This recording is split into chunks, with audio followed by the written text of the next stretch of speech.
Mesdames, Messieurs, le capitalisme est une saloperie.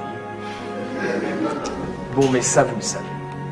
Ça, vous le savez à cause du trou dans la couche d'ozone, à cause des millions et des millions de chômeurs dans le 4e pays le plus riche du monde, à cause du pillage du continent africain. Tout ça, vous savez. Mais c'est une saleté pour une autre raison. C'est que ce foutu système parvient à se faire aimer par nous alors même que nous croyons l'attaquer. Et qu'il utilise pour ça des trucs de langage qui mobilisent notre générosité à son service. Mesdames, Messieurs, on nous a volé des mots. On nous a volé des mots et on nous a refilé à la place de la camelote, de la verroterie, de la pacotille. Et il va falloir se battre sur les mots. Qui en profite? Une poignée d'exploiteurs.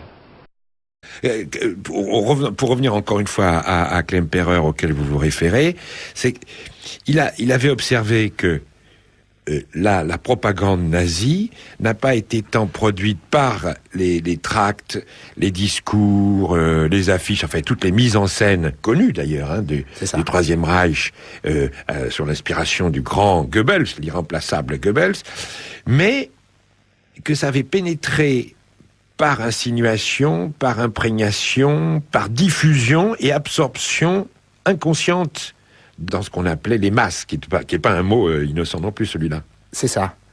C'est ça. D'ailleurs, la langue du Troisième Reich, comme la langue de la Ve République, crée peu de mots. Ce sont des langues qui sont peu inventives, mais elles prennent certains mots et puis elles les tordent, elles les essorent jusqu'à en changer le sens.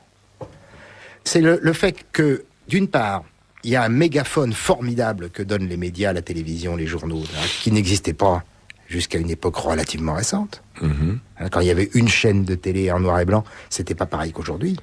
Il y a donc ce mégaphone récent. Et puis il y a le fait que on pris pas le pouvoir, mais on exerce un rôle dominant très important aujourd'hui dans la constellation du néolibéralisme, les économistes et les publicitaires. Mais le vrai virage, il se place dans les années 90 avec la domination progressive et incontestée du néolibéralisme. D'ailleurs, néolibéralisme, c'est un euphémisme. Parce que qu'est-ce que c'est que le néolibéralisme? Ça n'est jamais que le dernier avatar du capitalisme. Oui. Mais capitalisme, c'est pas joli. Ah non. Il y a derrière, il y a des bénéfices, il y a des gros messieurs qui roulent dans des grosses voitures. Néolibéralisme, c'est beaucoup plus gentil. Libéralisme, la liberté, ça, qui est contre la liberté? Et d'ailleurs, on ne parle plus de bénéfices. On parle de résultats nets. On ne parle plus de profit, mais de retour sur investissement.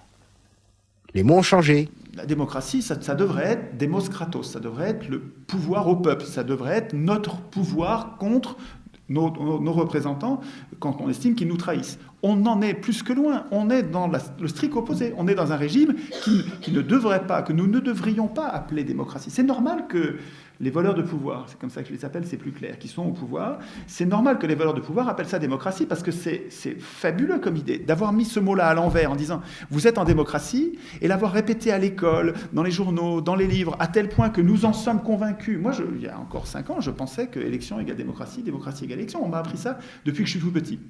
Il faut comprendre que c'est parce que nous l'acceptons, c'est parce que nous acceptons d'appeler démocratie son strict contraire, ce qui devrait s'appeler une plutocratie, c'est-à-dire le régime des riches par les riches pour les riches, c'est parce que nous acceptons d'appeler ça démocratie que nous n'arrivons pas à imaginer son alternative, nous n'arrivons même pas à le vouloir. On dit on voudrait la démocratie et on nous dit ben, vous l'avez déjà et on ne sait pas quoi répondre parce qu'il nous manque le mot de ce qu'on veut, le mot qui permet de désigner ce qu'on veut.